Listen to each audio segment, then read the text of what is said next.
menurut ayat Quran dan hadis Nabi itu nanti ada bermacam-macam. Ada orang beriman itu yang dimasukkan surga.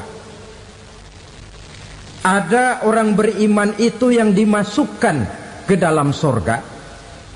Ada orang beriman itu yang disebut penduduk surga. Kenapa lain-lain, Pak? Karena waktu di dunia amalannya juga lain-lain. Ada orang beriman yang masuk surga. Ini paling murah tiketnya. Mau masuk surga? Kata Nabi begini, ma min abdin qala la ilaha illallah thumma mata ala dhalik illa dakhala al-jannah. Kalau seorang hamba sudah mengucap dua kalimat syahadat, dia yakin dengan kebenaran kalimat itu sampai matinya, orang itu akan masuk surga.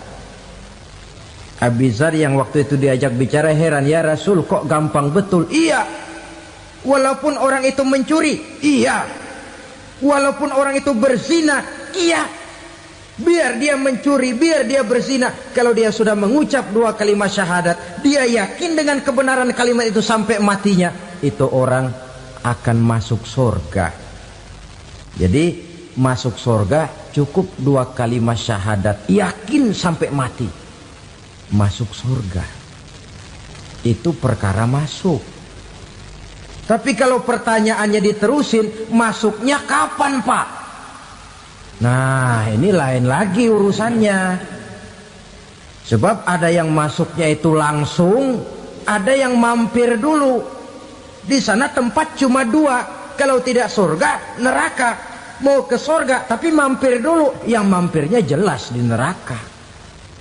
Kenapa? Dalam hadis qudsi ada riwayat, nanti itu di akhirat, setelah Allah selesai mengatur penduduk surga masuk surga, yang neraka masuk neraka, Allah berkata kepada malaikat Malik, malaikat Malik, labaik ya Allah.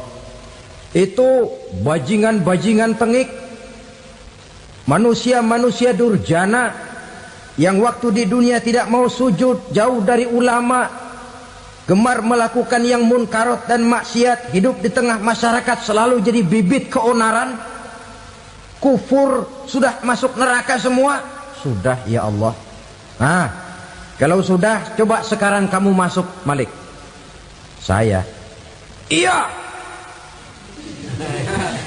masuk neraka.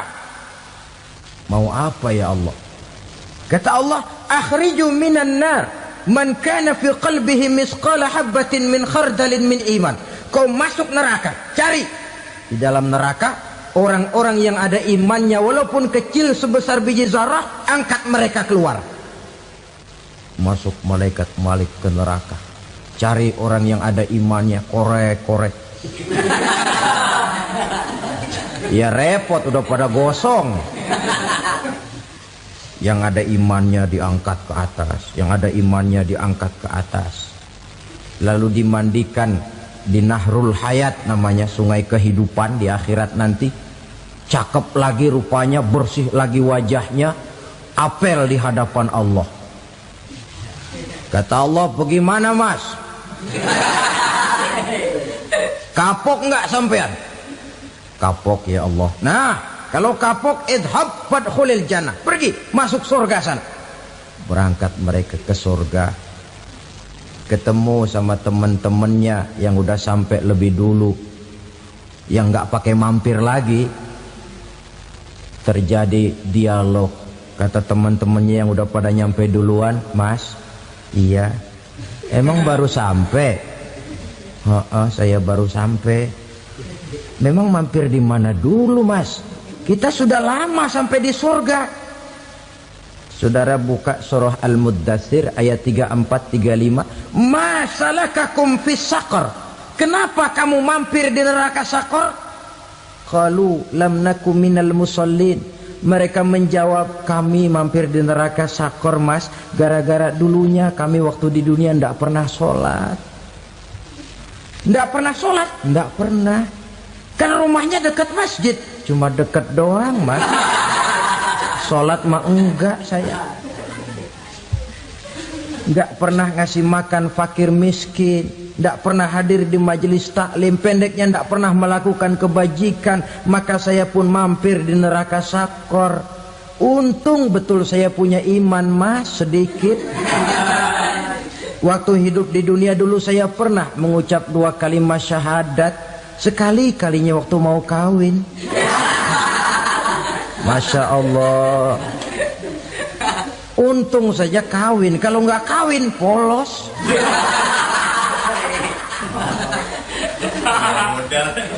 Itu juga pengulu sudah setengah mati ngajarin.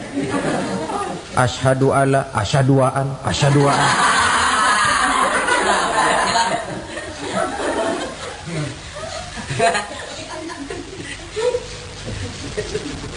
Ini namanya masuk surga, ada mampir dulu.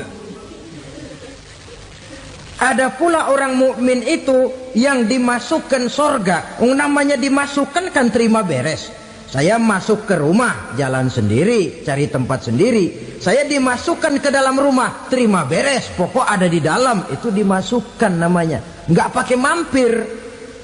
Tapi tentu tiketnya lebih mahal ketimbang yang pertama tadi. Apa kata Allah? Innal ladzina amanu wa amilus salihat la ukaffiranna anhum sayyi'atihim wa la udkhilannahum jannah. Sesungguhnya orang-orang yang beriman kemudian beramal soleh, kami hapuskan segala dosa dan kesalahannya, kami masukkan mereka ke dalam surga. Lihat ayatnya. Allah yang memasukkan, kita yang dimasukkan. Tidak pakai transit, tidak usah mampir. Cuma tidak cukup syahadat, tidak cukup amanu, tapi diiringi dengan wa'amilus salih. Iman, amal. Tidak cukup syahadat, lalu dibuktikan dia sholat, dia zakat, puasa, lalu dia melakukan berbagai macam kebajikan. Ini yang menyebabkan dia tidak pakai mampir di tempat yang bernama sakor. Lalu ada pula orang mukmin itu yang disebut penduduk sorga. Wah, ini sudah VIP ini. Ashabul jannah, penduduk sorga. Siapa mereka? Kata Allah, innal ladzina amanu summa istaqamu fala khaufun alaihim wala hum yahzanun ulaika ashabul jannah hum fiha khalidun. Sesungguhnya orang-orang yang beriman lalu istiqamah, tetap dalam melaksanakan perintah Allah, tidak goyang, tidak labil tapi stabil, istiqamah, mereka tidak takut dan tidak bersedih hati. Merekalah penduduk surga. Iman, istiqamah. Tidak punya duit, sembahyang. Banyak duit, sembahyang. Miskin, sembahyang. Kaya, tetap sembahyang. Istiqamah. Kadang orang kalau susah rajin ke masjid, banyak duitnya ngelihat masjid melengos. Waktu miskin hamba Allah, setelah kaya jadi hamba harta. Bergeser, tidak ada nilai istiqomahnya. Saudara-saudara, dengan begitu penduduk neraka itu dua. Ada penduduk permanen, ada penduduk yang semi permanen. Yang semi permanen orang-orang beriman yang mempunyai dosa besar. Mereka masuk ke neraka untuk menerima azab sesuai dengan dosanya. Bila selesai masa azab itu, mereka akan diangkat untuk ditempatkan kembali ke dalam surganya Allah Subhanahu wa ta'ala. Nah, dikala itulah saudara-saudara, ada yang disebut syafaat dari Rasulullah Sallallahu Alaihi Wasallam. Tapi tentu jangan lupa, syafaat ini ibarat kain menambal dia. Kita punya kain bolong-bolong sedikit, syafaat yang menambal.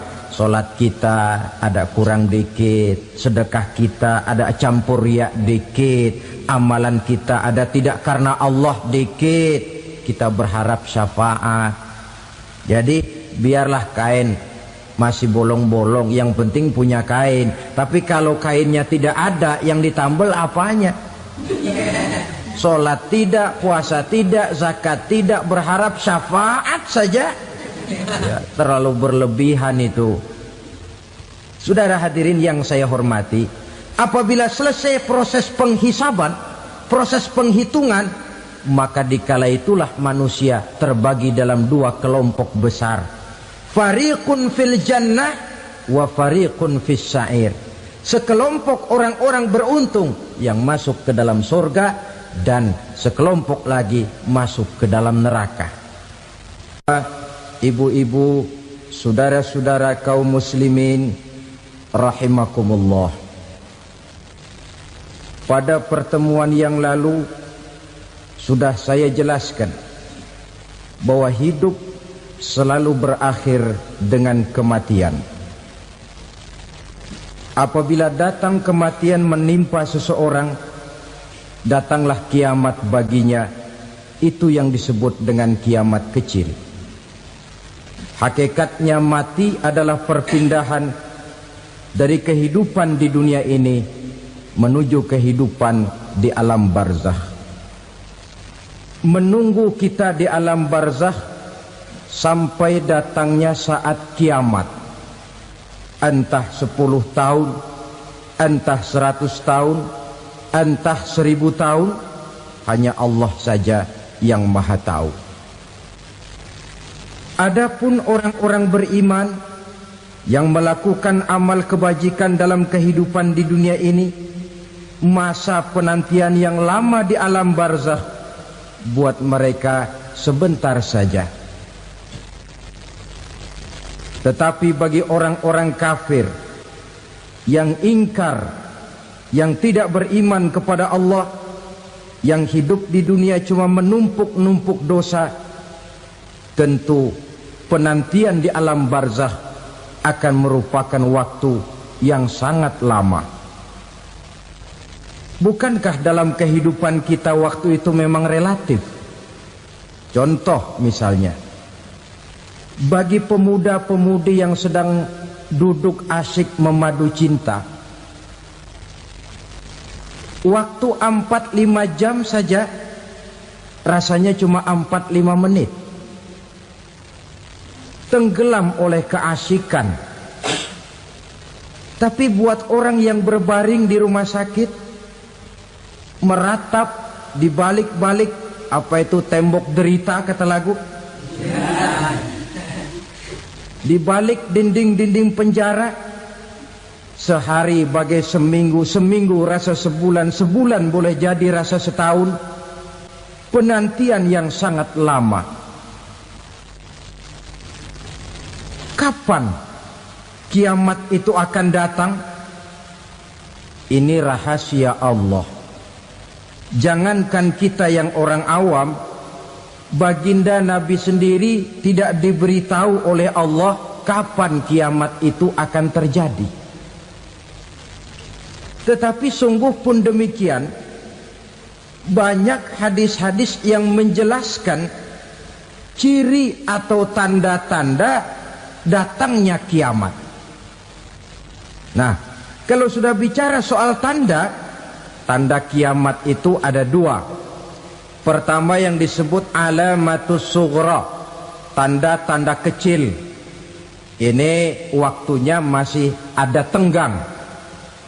Ada yang dinamakan alamatul kubra, tanda-tanda besar. Artinya kiamat sudah diambang pintu. Apa tanda-tanda kecil dari datangnya hari kiamat itu?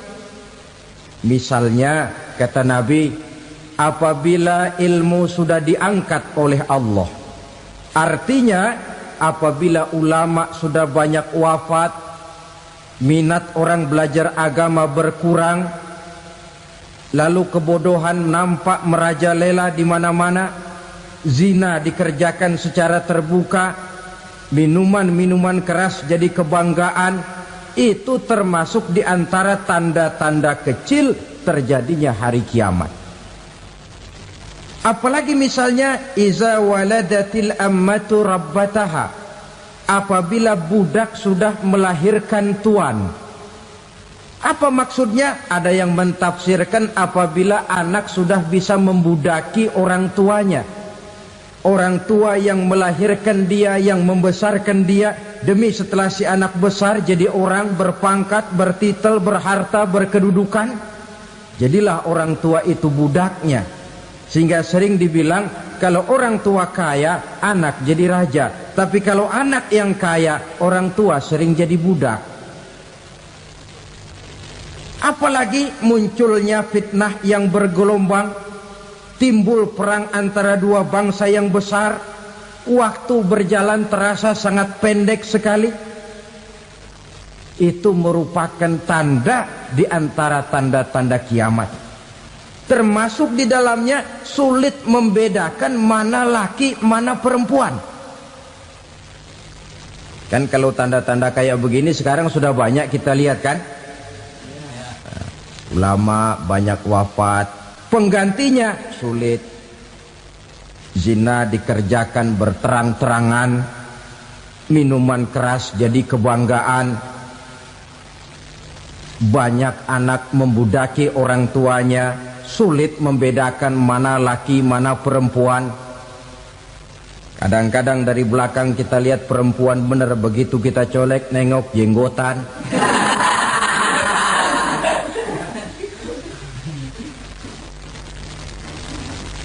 Ini termasuk tanda-tanda kecil. Masih ada tenggang sampai akan terjadinya kiamat itu. Nah, yang dimaksud dengan tanda-tanda besar, ini tanda besar artinya kiamat sudah di ambang pintu. Pertama, matahari terbit dari sebelah barat. Apabila matahari sudah terbit dari arah sebelah barat, tertutuplah sudah pintu taubat. Bersabda Nabi kita, la taqumus sa'atu hatta tatlu'a syamsu min maghribiha. Tidak akan datang hari kiamat sampai matahari terbit dari arah sebelah barat. Wa iza tala'at, manakala matahari telah terbit dari arah sebelah barat, wara'ahan nasu, manusia banyak menyaksikan itu, amanu ajma'un, mereka pun lalu beriman. Yang tadinya kafir, yang tadinya ingkar, yang tadinya membangkang, setelah melihat matahari terbit dari sebelah barat, buru-buru beriman, berlomba-lomba mengucap dua kalimat syahadat. Tapi apa yang terjadi? Kata Nabi, wadzalika hina la yanfa'u nafsan imanuha lam takun amanat min qabl. Hari itu adalah hari yang iman sudah tidak berguna lagi bagi seseorang apabila sebelumnya memang dia tidak pernah beriman. Au kasabat fi imaniha khaira, atau beriman tetapi tidak pernah melakukan kebajikan di dalam keimanannya itu. Hari yang sudah kasib, hari yang sudah terlambat, beriman tidak akan ada gunanya lagi. Ini pelajaran buat kita. Sebelum sang surya terbit dari sebelah barat, sebelum nafas sampai di tenggorokan, artinya pintu taubat masih terbuka. Kalau dua hal itu sudah terwujud, nafas sudah sampai di kerongkongan, atau matahari sudah terbit dari arah sebelah barat, tertutuplah sudah pintu taubat. Tak ada lagi gunanya pangkat, jabatan, harta, bahkan beriman pun dalam suasana macam itu. Too late, kata orang Kulon. Sudah terlambat. Matahari terbit dari arah sebelah barat. Itu tanda besar, artinya kiamat sudah di ambang pintu. Lalu apalagi tanda besar? Munculnya Dajjal. Dajjal artinya pendusta-pendusta yang menyesatkan manusia. Ada dua macam Dajjal, saudara. Ada Dajjal kecil. Ini Dajjal kelas 3. Kalau ini sejak zaman Rasulullah sudah ada itu. Tiap zaman ada. Di zaman Rasulullah misalnya ada yang bernama Aswad al-Unsi dari Yaman. Ada yang namanya Musailamah Al-Kazzab dari Yamamah. Ada yang namanya Ibnu Sayyad dari Madinah. Ini dajjal-dajjal di zaman Rasul. Musailamatul Kazzab memproklamirkan diri jadi nabi dia. Di zaman Rasul masih hidup. Ini dajjal zaman Nabi. Di zaman sahabat muncul dajjal-dajjal. Di zaman kita sekarang ini dajjal-dajjal pun gentayangan. Dajjal-dajjal kelas teri.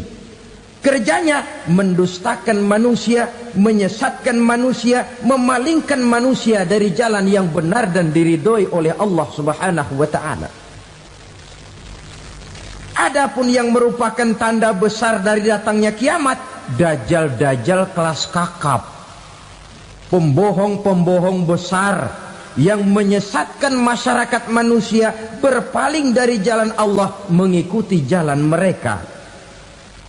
Apa sih ciri dajjal itu? Kata Nabi dalam hadis Bukhari Muslim, "Inna dajjala", sesungguhnya yang namanya dajjal itu yakhruju, satu saat akan muncul mendekati hari kiamat. Wa inna ma'ahu ma'an, si dajjal ini membawa air. Wa naran, dan juga membawa api. Dua simbol. Di tangan yang satu dia bawa air, di tangan yang satu dia bawa api. Wa ammal ladzi yarahu an-nasu ma'an fanarun. Adapun yang orang banyak lihat air, hakikatnya adalah api. Yang dilihat api, hakikatnya adalah air. Oleh sebab itu, kalau api yang ditawarkan, ambillah air. Kalau air yang ditawarkan, pilihlah api. Maksudnya apa ini? Ini bahasa simbol, saudara-saudara. Dajjal bicaranya seolah-olah untuk kepentingan manusia, menawarkan surga. Surga yang dia tawarkan hakikatnya neraka. Hai manusia, kalau kau mau bahagia, jangan dekat-dekat dengan agama.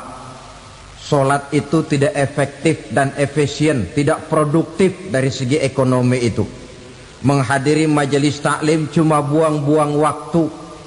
Tahajud, tasbih, tahlil, baca Quran, apa itu? Pekerjaan mubazir saja. Hidup ini cuma sekali, masa yang cuma sekali, manfaatkan dengan sebaik-baiknya. Mumpung, dibawanya sifat mumpung tetapi dalam pengertian yang sangat negatif. Bicaranya seolah-olah untuk kepentingan manusia, tetapi sebenarnya menjerumuskan manusia. Menawarkan air, tapi sebenarnya api. Menawarkan api, tapi hakikatnya air. Buat apa kamu sholat? Buat apa kamu bayar zakat? Buat apa kamu puasa? Surga yang dicanangkan Dajjal, hakikatnya neraka. Neraka yang digambarkan Dajjal, pada dasarnya adalah surga. Jadi memutarbalikan fakta itu kerjaan Dajjal. Yang hak jadi batil, yang batil dibilang hak, yang benar jadi salah, yang salah malah jadi benar. Tuntunan disuruh jadi tontonan, tontonan malah menjadi tuntunan. Itu pekerjaan Dajjal profesinya. Zamannya Nabi Adam, Dajjalnya kan iblis. Betul? Betul. Apa sih gang kerayuan iblis itu? Allah setelah menciptakan Nabi Adam kan bilang, Adam, kau dan istrimu Hawa tinggal di surga ini. Seluruh fasilitas yang ada di surga persilahkan kau nikmati. Satu yang tidak boleh, jangan coba-coba dekati pohon khuldi. Dekat saja jangan, apalagi sampai memetiknya. Datang Dajjal yang namanya iblis ini. Adam, kamu tahu nggak kenapa tidak boleh makan buah khuldi? Ya nggak tahu, pokoknya saya dilarang. Bodoh kamu Dam. Khuldun artinya kekal. Kalau kamu makan itu buah, kau akan kekal di surga buat selamanya. Allah tidak kepengen, maka dilarang kamu makan buah khuldi. Kalau kau ingin kekal di surga Adam, makan saja. Saya bicara begini ini untuk kepentingan kamu Adam. Ini kan ciri-ciri Dajjal. Bicaranya sih seolah-olah untuk kepentingan Nabi Adam, hakikat sebenarnya menjerumuskan Nabi Adam supaya ingkar dan melanggar larangan dari Allah Subhanahu wa ta'ala. Jadi setelah muncul Dajjal, timbul kekacauan-kekacauan di masyarakat. Banyak yang terpengaruh, terpedaya dan terpesona. Termasuk mereka yang memproklamirkan diri jadi nabi. Mereka yang memproklamirkan diri jadi rasul di zaman sesudah Rasulullah wafat, itu adalah Dajjal-Dajjal. Maka saya ingatkan, kalau di zaman kita sekarang ini ada orang ngaku jadi nabi, ada orang ngaku jadi rasul, biar bahasa Arabnya kental, Quran hafal, hadis ribuan hadis hafal, biar pakai serban sampai menyengser ke tanah, bahasa Arabnya fasih, tapi dia mengaku jadi nabi, jadi rasul, kita umat Islam wajib tidak percaya. Wajib untuk tidak percaya. Itulah Dajjal-Dajjal zaman kita sekarang ini.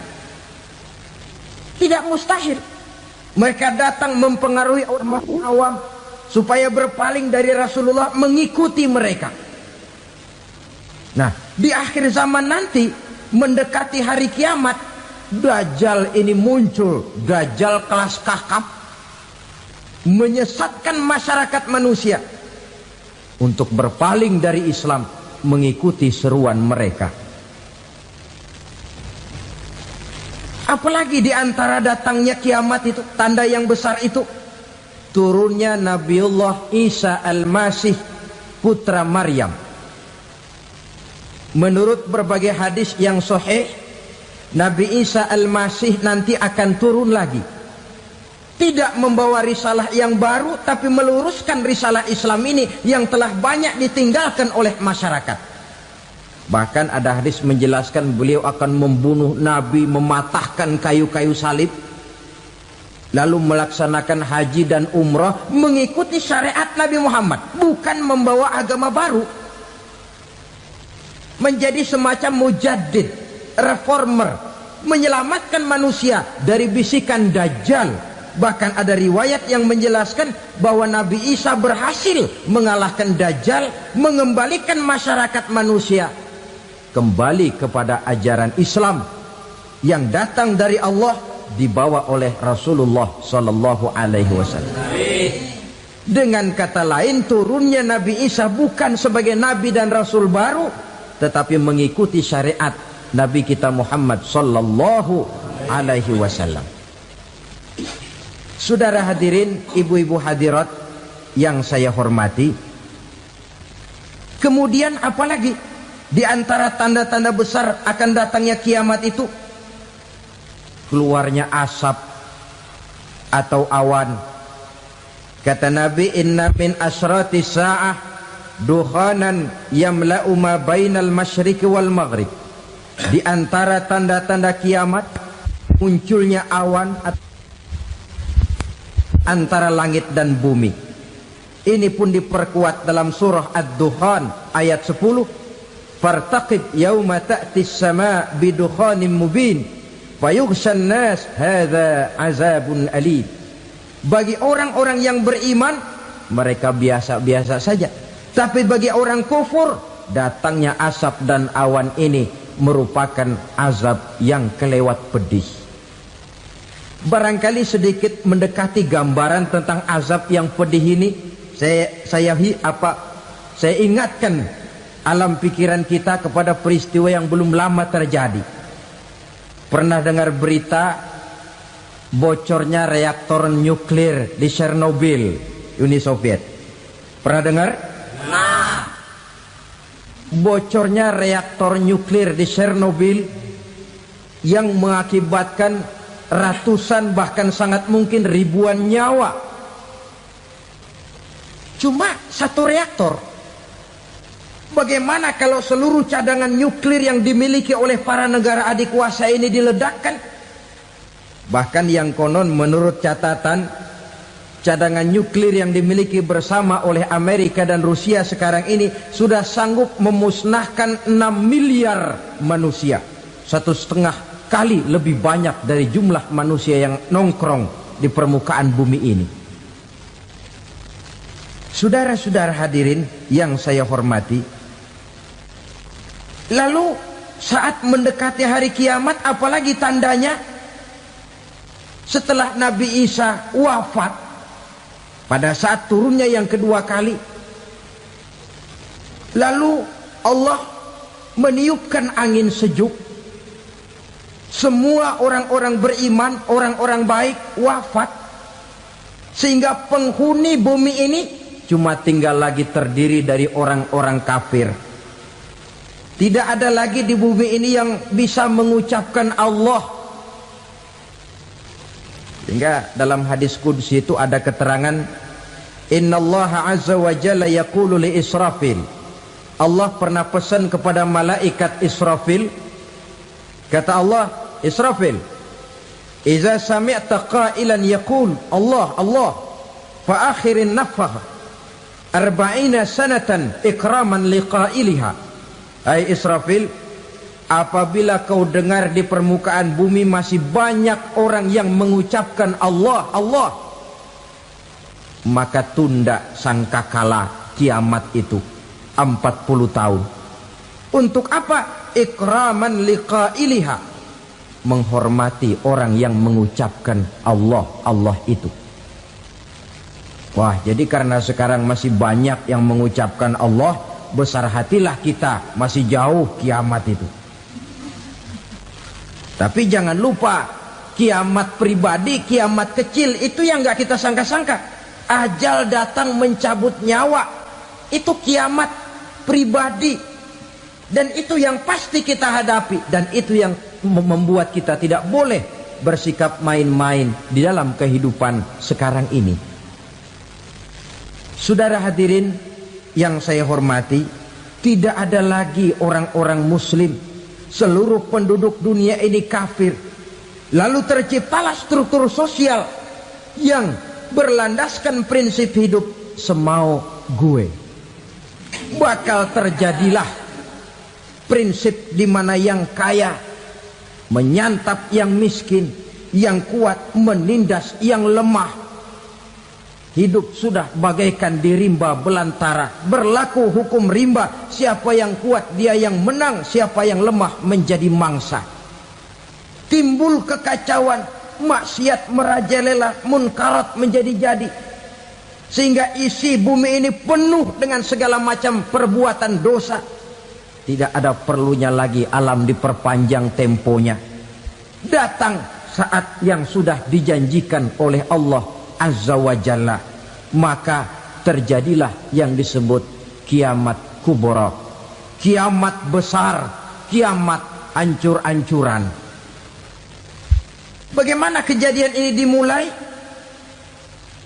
Dalam surah Az-Zumar ayat 68, Allah Subhanahu wa taala berfirman, wa nufikha fis suri fasa'iqa man fis samawati wa man fil ardi illa man sya'allahu. Maka manakala ditiuplah sangkakala, terkejutlah seluruh yang ada di langit dan seluruh yang ada di bumi. Bila saat kiamat datang, Allah perintah malaikat Israfil, Israfil, tiup sangkakalamu. Ditiuplah sangkakala oleh malaikat Israfil. Yang akibat daripada tiupan itu, seluruh yang ada di langit, seluruh yang ada di permukaan bumi terkejut. Yang ada di langit siapa? Malaikat kan. Bayangin aja kalau malaikat kaget, apalagi kita. Terkejut seluruh makhluk yang ada di bumi, yang ada di langit mendengar suara sangkakala itu. Bunyinya tidak sanggup kita bayangkan dahsyatnya. Ledakan nuklir, ledakan neutron, belum apa-apa ketimbang bunyi sangkakala malaikat Israfil ini. Nah, lalu mendengar bunyi sangkakala ini, Gemparlah makhluk, kacaulah alam. Bumi gempa, planet-planet bertabrakan, gunung meletus, air laut tumpah ke darat, angin topan bertiup, halilintar menyambar. Lalu semua yang bernama hidup mati total. Mati bareng tanpa persiapan. La haula wala quwata illa billah. Saya kadang-kadang dalam tafakur bermohon, ya Allah, mudah-mudahan saya enggak nemuin kiamat beneran. Ngeri. Tidak bisa kita bayangkan macam apa suasana seperti itu. Allah saja banyak memberikan gambaran, misalnya Al-Qari'ah, wa mal qari'ah, wa ma adraka mal qari'ah. Kejadian yang menggemparkan. Tahukah kamu apa kejadian yang menggemparkan itu? Yauma yakunun nasu kal farasil mabsus wa takunul jibalu kal ihnil manfus. Pada saat itu manusia berterbangan bagai kupu-kupu. Gunung berterbangan seperti kapas ditiup angin. Gunung saja macam kapas, konon lagi manusia. Kematian total, mulai semut sampai gajah mati.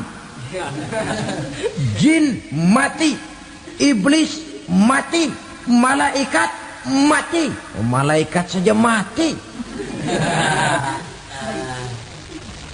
Saudara hadirin yang saya hormati, kematian total yang tanpa persiapan. Orang bilang, Pak, kalau mati bareng begitu yang repot malaikat maut dong ya. Cabut sana, cabut sini. Itu kalau menurut logika kita, mestinya begitu menurut logika. Tapi logika juga yang nggak perlu serepot itu. Sebab untuk mematikan listrik di wilayah DKI, di wilayah Jakarta, nggak perlu tiap rumah didatengin, matiin, ya lama. Cukup dari kantor pusatnya saja PLN, tekan satu tombol, gelaplah seluruh Jakarta. Saudara hadirin yang saya hormati, kematian total. Lalu setelah kematian total, planet-planet juga mati, dalam arti tidak bergerak dan beredar. Angin mati, dalam arti tidak bertiup. Air mati, dalam arti tidak ada riak gelombang. Pokoknya semua mati. Kullu nafsin za'iqatul maut. Semua yang bernafas mati. Dalam ayat lain, kullu man 'alaiha fan. Semua yang ada di permukaan bumi fana. Yang kekal cuma Allah Subhanahu wa ta'ala. Yang paling belakang mati malaikat maut dan malaikat Israfil. Tapi mati juga sesuai dengan janji Allah. 10 lamanya. Tidak dijelaskan oleh Abi Hurairah 40 jam, apa 40 hari, apa 40 tahun. Hadis-hadis cuma menyebutkan 40 saja. Sunyi alam. Yang tinggal cuma Allah saja lagi. Ketika itu Allah berseru-seru, katanya, limanil mulkul yauma. Siapa para penguasa hari ini? Mana itu raja-raja dan penguasa yang dulu mengaku jadi Tuhan? Fir'aun. Mana Fir'aun sekarang? Yang dulu jadi raja, merasa berhasil, sombong, lalu tidak mau turun-turun dari kekuasaannya, sampai kepada puncak kekurang ajarannya mengangkat diri jadi Tuhan. Mana itu Fir'aun? Namrus. Mana sekarang Namrus? La ilaha illa ana. Ternyata tidak ada Tuhan lain selain daripada aku, kata Allah. Proses kemudian, saudara-saudara, turunlah hujan dari langit. 40 lamanya hujan itu. Tidak jelas juga 40 jam apa 40 hari. Setelah air turun membasahi, datanglah tiupan sangkakala yang kedua. Semua yang bernama mati bangkit dari kuburnya masing-masing. Ini yang disebut Yaumul Ba'thi, hari kebangkitan.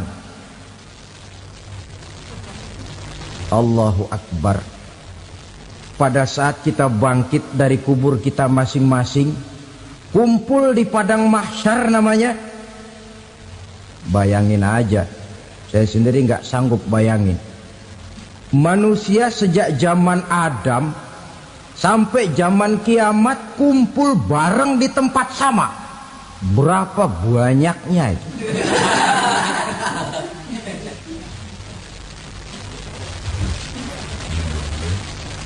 Dan yang luar biasa menurut satu riwayat, pada saat bangkit itu, Masya Allah, roman muka kita berubah,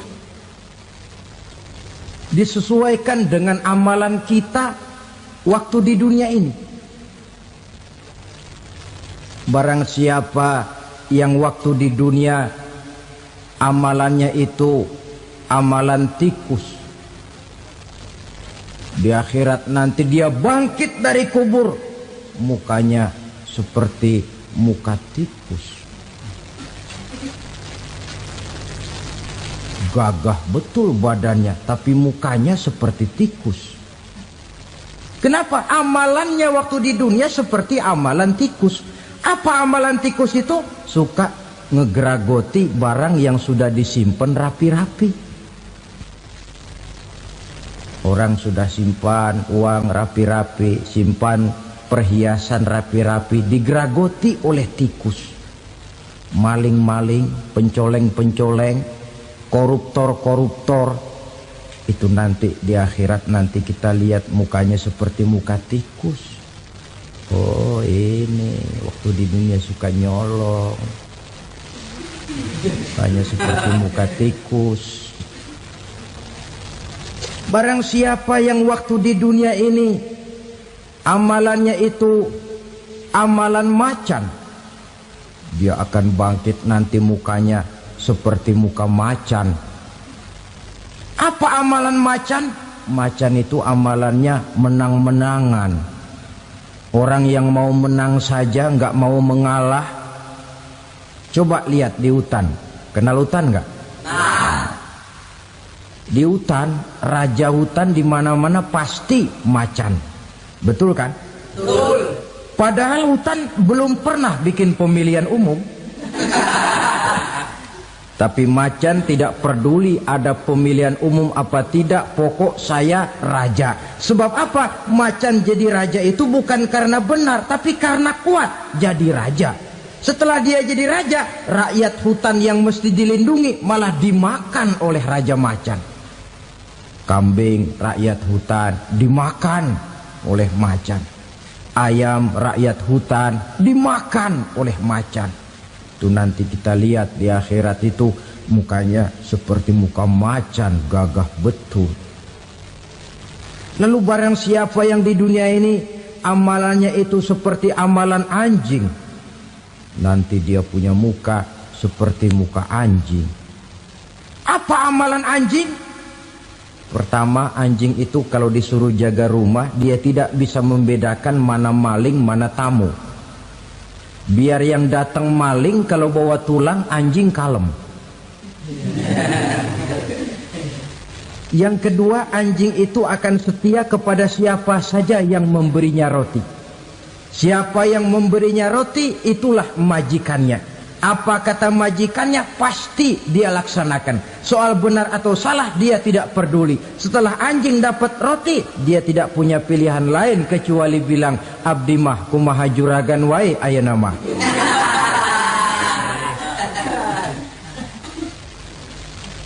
Saudara hadirin yang saya hormati, berkumpul di padang mahsyar, tiap orang sibuk dengan persoalannya masing-masing. Matahari waktu itu didekatkan oleh Allah. Panas luar biasa. Ada yang saking panasnya itu mencucurkan peluh keringat sampai sebatas mata kakinya.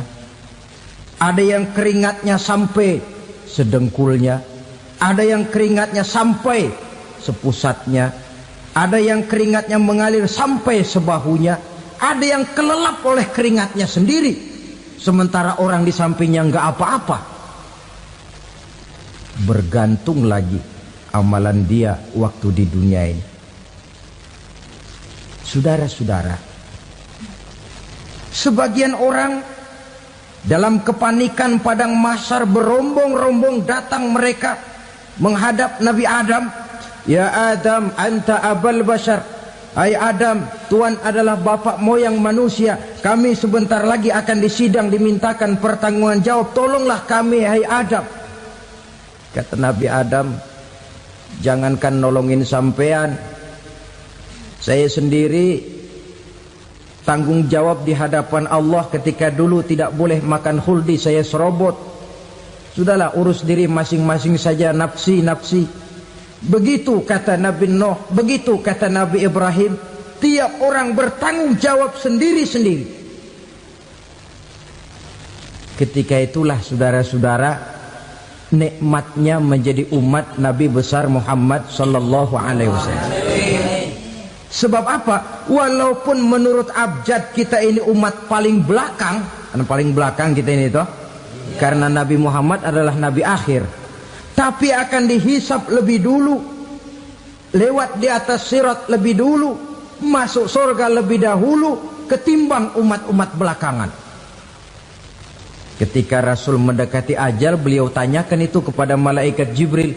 Malaikat Jibril berkata, Muhammad jangan khawatir, Allah sudah berjanji, inni haramtul jannata ala sairil anbiya hatta tadkhulaha anta, wa haramtuha ala sairil umami hatta tadkhulaha ummatuka. Surga aku haramkan buat seluruh nabi kecuali kalau engkau Muhammad sudah masuk ke dalamnya, dan surga aku haramkan buat seluruh umat kecuali kalau umatmu Muhammad sudah masuk ke dalamnya. Logikanya, walaupun menurut abjad kita umat paling belakang, bakal dihisap paling dulu, lewat di atas sirat paling dulu, masuk surga paling dulu, kalau mampir ke neraka juga paling dulu. Ya resiko. Jangan mau enaknya aja paling dulu. Saudara hadirin yang saya hormati, setelah masa kebangkitan itu jangan dikira begitu bangkit langsung diperiksa. Masih menunggu menanti ribuan tahun perhitungan padang mahsyar untuk sampai kepada proses yang disebut yaumul hisab, hari perhitungan. Seorang demi seorang bakal dipanggil. Bayangkan saja, kita se-RT saja di absen, kadang-kadang perlu waktu lama. Ini manusia sejak zaman Nabi Adam sampai datang hari kiamat, satu demi satu disidang di hadapan Qadhi Rabbul Jalil. Status sosial copot sudah waktu itu. Yang pernah jadi hartawan di situ tidak lagi kelihatan kehartawanannya. Yang pernah jadi jenderal tidak lagi dipanggil jenderalnya. Yang ustadz tidak lagi dipanggil al-mukarramnya. Seluruh status sosial selesai. Dipanggillah kita seorang demi seorang menghadap Qadhi Rabbul Jalil. Bagaimana proses penghisaban itu? Pertama, proses tanya jawab. Di antaranya ada hadis menyatakan, lan tazula qadama 'abdin yaumal qiyamah hatta yus'ala an arba'i khisalin. Besok di hari kiamat tidak akan bergeser telapak kaki seorang hamba sampai dia ditanya lebih dulu tentang 4 persoalan. Tentang ilmunya. Kemana ilmu itu diamalkan? Tentang umurnya. Di mana umur itu dihabiskan? Tentang masa mudanya. Kemana masa muda itu dipakai? Tentang hartanya, dari mana harta itu didapat dan kemana harta itu dibelanjakan. Ini termasuk proses tanya jawab. Jadi kalau istilah pengadilan dunia, nama Fulan bin Fulan. Kamu waktu di dunia diberikan umur panjang untuk apa? Pernah mengalami masa muda, kemana kau habiskan masa remajamu? Kau diamanahkan ilmu, dengan apa ilmumu kau amalkan? Kau diberikan harta, dari mana harta kau dapat, kemana kau belanjakan? Tak seorang pun yang bisa mungkir. Sebab apa? Dikala itu yang menjadi saksi bukan orang. Yang menjadi saksi adalah seluruh anggota badan kita. Tangan bicara, kaki jadi saksi terhadap seluruh amalan yang pernah kita kerjakan pada saat kehidupan di alam dunia ini. Selesai proses tanya jawab, lalu diperlihatkan buku catatan kita waktu hidup di dunia ini. Jangan lupa Allah itu menyiapkan 2 superkomputer kepada kita. Sebelah ditempelin sebelah kanan, yang sebelah tempelin di sebelah kiri. Komputer itu namanya Raqib dan Atid. 2 malaikat yang apabila baik kita lakukan, refleks saja akan menulis kebajikan kita. Jahat kita kerjakan, akan tertulis. Catatan itu nanti diperlihatkan kepada kita. Waduh, alangkah malunya pada saat diperlihatkan catatan kita, buku rapot kita merah melulu. Barangkali diperiksa sambil diomelin, brengsek lo. Buku merah melulu begini, bagaimana waktu hidup di dunia? Tidak cukup diperlihatkan buku catatan kehidupan, rekaman kehidupan. Rekaman kehidupan kita secara utuh sejak terlahir sampai ajal datang merenggut nyawa. Barangkali mirip dengan video sekarang ini, di mana terekam dengan baik seluruh kegiatan kita, sejak yang sekecil-kecilnya sampai kepada yang sebesar-besarnya. Untuk kemudian kita pun menerima balasan. In khairan fa khairun wa in syarran fa syarrun. Kalau baik ya baik balasannya, kalau jahat ya jahat juga balasannya. Catatan-catatan kita diberikan. Kalau banyak kebajikannya diberikan di tangan kanan dengan cara yang halus. Kalau banyak kejahatannya diberikan dari sebelah kiri atau dilempar dari belakang. Itulah sebabnya sejak di dunia ini kita sudah mohon kepada Allah. Ketika berwudu membasuh tangan kanan, apa kita bilang? Allahumma a'tini kitabi biyamini wa hasibni hisaban yasira. Ya Allah, berikan saya kitab di tangan kanan, dan kalau saya memang perlu dihisap, hisaplah saya yang seringan-ringannya. Tangan kiri berlindung kita kepada Allah. Jangan sampai diberikan kitab di tangan kiri atau dari arah sebelah belakang.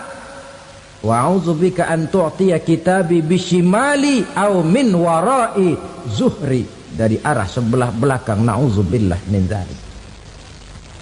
Setelah selesai lewat proses penghisaban, lewat mizan, timbangan, maka yang sudah selesai dihisab itu bergeraklah menuju sirat, jembatan yang terbentang menuju surga melalui neraka.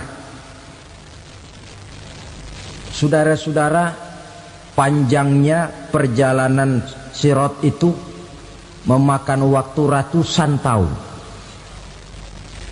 Tetapi orang yang lewat di atas sirat pun macam-macam, bergantung amalannya ketika di dunia ini.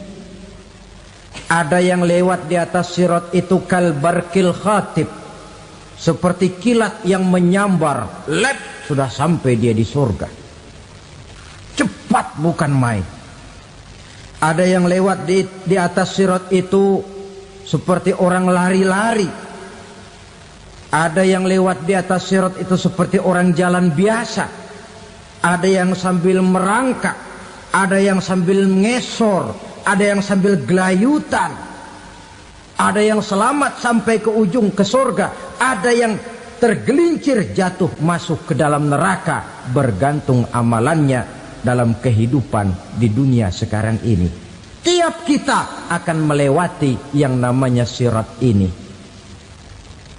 Saudara-saudara kaum muslimin yang saya hormati, dengan demikian mereka yang selamat melalui sirat sampai ke terminal akhir surga, mereka yang ketika dihisab ternyata banyak kejahatannya daripada kebaikannya, mereka singgah di dalam neraka. Nah, adapun orang-orang yang beriman menurut ayat Quran dan hadis Nabi itu nanti ada bermacam-macam. Ada orang beriman itu yang dimasukkan surga. Ada orang beriman itu yang dimasukkan ke dalam surga. Ada orang beriman itu yang disebut penduduk surga. Kenapa lain-lain, Pak? Karena waktu di dunia amalannya juga lain-lain. Ada orang beriman yang masuk surga. Ini paling murah tiketnya. Mau masuk surga? Kata Nabi begini, ma min abdin qala la ilaha illallah thumma mata ala dhalik illa dakhalal jannah. Kalau seorang hamba sudah mengucap dua kalimat syahadat, dia yakin dengan kebenaran kalimat itu sampai matinya, orang itu akan masuk surga. Abi Dzar yang waktu itu diajak bicara heran, ya Rasul kok gampang betul? Iya, walaupun orang itu mencuri, iya, walaupun orang itu berzina, iya, biar dia mencuri, biar dia berzina, kalau dia sudah mengucap dua kalimat syahadat, dia yakin dengan kebenaran kalimat itu sampai matinya, itu orang akan masuk surga. Jadi masuk surga cukup dua kalimat syahadat, yakin sampai mati, masuk surga. Itu perkara masuk. Tapi kalau pertanyaannya diterusin, masuknya kapan, Pak? Nah, ini lain lagi urusannya. Sebab ada yang masuknya itu langsung, ada yang mampir dulu. Di sana tempat cuma dua, kalau tidak surga, neraka. Mau ke surga tapi mampir dulu, yang mampirnya jelas di neraka. Kenapa? Dalam hadis qudsi ada riwayat, nanti itu di akhirat, setelah Allah selesai mengatur penduduk surga masuk surga, yang neraka masuk neraka, Allah berkata kepada malaikat Malik, malaikat Malik, labaik ya Allah, itu bajingan-bajingan tengik, manusia-manusia durjana yang waktu di dunia tidak mau sujud, jauh dari ulama, gemar melakukan yang munkarat dan maksiat, hidup di tengah masyarakat selalu jadi bibit keonaran, kufur, sudah masuk neraka semua. Sudah ya Allah. Nah, kalau sudah, coba sekarang kamu masuk, Malik. Saya, iya, masuk neraka. Mau apa ya Allah? Kata Allah, akhriju minan nar man kana fi qalbihi misqala habbatin min khardalin min iman. Kau masuk neraka, cari di dalam neraka orang-orang yang ada imannya walaupun kecil sebesar biji zarah, angkat mereka keluar. Masuk malaikat Malik ke neraka, cari orang yang ada imannya, korek-korek. Ya repot, udah pada gosong. Yang ada imannya diangkat ke atas, yang ada imannya diangkat ke atas, lalu dimandikan di Nahrul Hayat, namanya sungai kehidupan di akhirat nanti. Cakep lagi rupanya, bersih lagi wajahnya, apel di hadapan Allah. Kata Allah, bagaimana mas? Kapok nggak sampean? Kapok ya Allah. Nah, kalau kapok, idhab fadkhulil jannah, pergi masuk surga sana. Berangkat mereka ke surga. ketemu sama teman-temannya yang udah sampai lebih dulu, yang nggak pakai mampir lagi. Terjadi dialog. Kata teman-temannya yang udah pada nyampe duluan, "Mas, iya, emang baru sampai?" Saya baru sampai." "Memang mampir di mana dulu, Mas? Kita sudah lama sampai di surga." Saudara buka surah Al-Muddatsir ayat 34-35. "Ma salakakum fis saqar?" Kenapa kamu mampir di neraka Saqar? Qalu lam naku minal musallin. Mereka menjawab, kami mampir di neraka Saqar, Mas, gara-gara dulunya kami waktu di dunia tidak pernah sholat. Tidak pernah sholat? Tidak pernah. Kan rumahnya dekat masjid. Cuma dekat doang, Mas. Sholat mah enggak saya. Enggak pernah ngasih makan fakir miskin. Enggak pernah hadir di majelis taklim. Pendeknya enggak pernah melakukan kebajikan. Maka saya pun mampir di neraka Saqar. Untung betul saya punya iman, Mas, sedikit. Waktu hidup di dunia dulu saya pernah mengucap 2 kalimat syahadat. Sekali-kalinya waktu mau kawin. Masya Allah. Untung saja kawin. Kalau nggak kawin polos.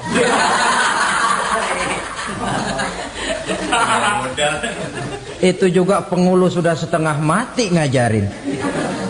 Asyhadu alla, asyaduaan, asyaduaan.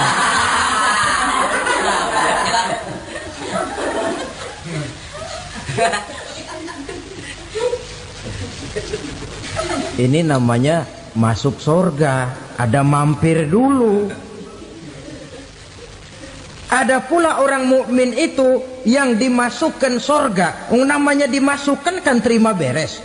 Saya masuk ke rumah, jalan sendiri, cari tempat sendiri. Saya dimasukkan ke dalam rumah, terima beres, pokok ada di dalam, itu dimasukkan namanya. Nggak pakai mampir. Tapi tentu tiketnya lebih mahal ketimbang yang pertama tadi. Apa kata Allah?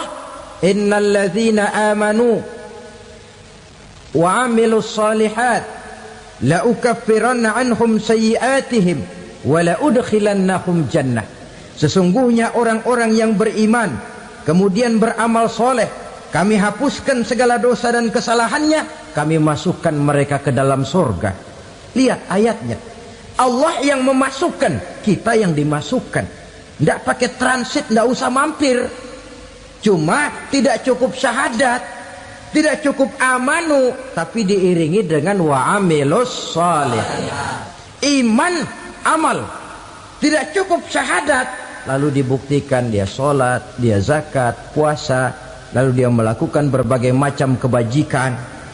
Ini yang menyebabkan dia tidak pakai mampir di tempat yang bernama Saqar. Lalu ada pula orang mukmin itu yang disebut penduduk surga. Wah, ini sudah VIP ini. Ashabul jannah, penduduk surga. Siapa mereka? Kata Allah, innal ladzina amanu summa istaqamu fala khawfun